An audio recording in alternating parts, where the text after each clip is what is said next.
Спасибо. У меня короткая фактическая реплика, потому что вот прямо сейчас идет скандал из-за опубликованных данных в Татарстане, где выяснилось, что 38% русских школьников выбрали татарский язык в качестве родного, чтобы его учить.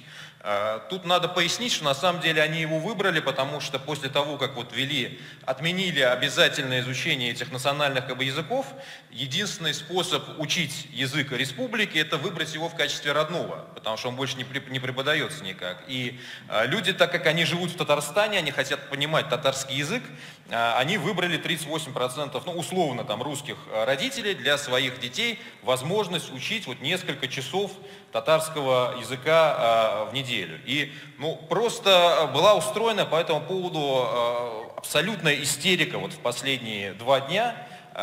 Ну, иначе никак не скажешь, там, шовинистическими идеологами, комментаторами. Абсолютно свинский комментатор, я себе позволю такую реплику, Олега Кашина, который призвал Кириенко мочить татар. Это просто вот его цитата, как бы. Ну,